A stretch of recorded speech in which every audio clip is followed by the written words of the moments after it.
2025 വരവറിയിച്ച ചിത്രമാണ് ഇത് രേഖാചിത്രം എന്ന് പറയുന്നത്. ഈ രേഖാചിത്രം എന്ന സിനിമ ആസിഫ് അലി, അനശ്വര രാജൻ അങ്ങനെ ഒട്ടേറെ താരങ്ങൾ നിറഞ്ഞ് അഭിനയിച്ച് ഒരു ഗംഭീര ചിത്രമാണ്. ഈ ചിത്രം തിയേറ്ററിൽ ഗംഭീര കളക്ഷനുമായി മുന്നോട്ട് പൊയ്ക്കൊണ്ടിരിക്കുകയാണ്. അപ്പോൾ ഇവിടെ പറയേണ്ടത്, ഒരുപാട് പരാജയ ചിത്രങ്ങൾക്ക് ശേഷം വിജയം കൈവരിച്ച ഒരു നടനാണ് ആസിഫ് അലി. അദ്ദേഹത്തിൻ്റെ കഴിഞ്ഞ കാല കുറേ ചിത്രങ്ങൾ വലിയ പരാജയമായിരുന്നു. അതിനുശേഷം കിഷ്കിന്ധാകാന്ഡം ജയിച്ചു. അതിനുശേഷമാണ് ഇപ്പോൾ രേഖ ചിത്രത്തിലൂടെ വന്നത്. ഒരുപക്ഷെ മലയാള സിനിമയ്ക്ക് കിട്ടിയ ഒരു വേറിട്ട നടൻ.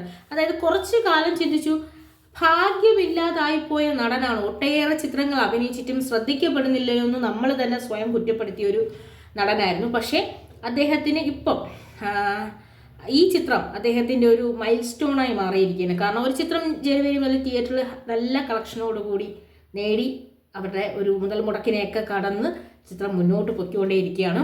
അതൊരു ഭാഗ്യം തന്നെയാണ്. കാരണം ഒരുപാട് സിനിമകളും ഒരുപാട് നടന്മാരുമുള്ള ഇപ്പോഴത്തെ മലയാളം സിനിമാ മേഖലയിൽ ഒരു വിജയ ചിത്രവുമായി തിയേറ്റർ കളക്ഷനുമായി മുന്നോട്ട് കൊണ്ടുപോകുക എന്ന് പറയുന്നത് വലിയ ഭാഗ്യം തന്നെയാണ്. കാരണം അതിനുശേഷം ഇറങ്ങിയ ഒരുപാട് ചിത്രങ്ങളിൽ തിയേറ്റർ കളക്ഷൻ നേടിയിട്ടില്ല എന്നൊക്കെ അഭിപ്രായങ്ങൾ ഉയരുന്നുണ്ട്.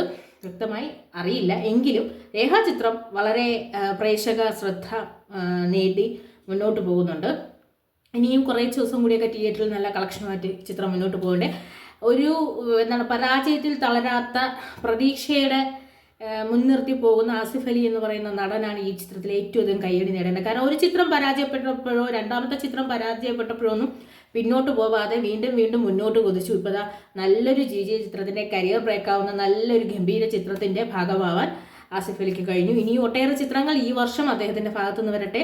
ഒരുപാട് ഇഷ്ടമുള്ള നടനാണ്, എല്ലാവർക്കും ഇഷ്ടമുള്ള നടനാണ്. വളരെ സിമ്പിളായ രീതിയിൽ കോംപ്ലക്സ് ആയ രീതിയിൽ സിമ്പിളായ രീതിയിൽ എങ്ങനെ വന്നാലും ആളൊരു ഗംഭീരമായ ഒരു മനുഷ്യനാണ്. നല്ല രീതിയിൽ ആളുകളായിട്ട് അപ്രോച്ച് ചെയ്യാനും സിനിമാ നടനായിട്ടും അല്ലാതെ എവിടെ നിന്നാലും വളരെ നല്ല നല്ല ഒരു അഭിപ്രായം എപ്പോഴും നേടിക്കൊണ്ട് മുന്നോട്ട് പോകുന്ന നടനാണ്. അപ്പോൾ ആസിഫ് അലി എന്ന് പറയുന്ന നടൻ്റെ ഈ ചിത്രത്തിന് എല്ലാവിധ ആശംസകളും. ഇനി വരുന്ന ചിത്രങ്ങളെല്ലാം തന്നെ വിജയം തന്നെ നേടട്ടെ.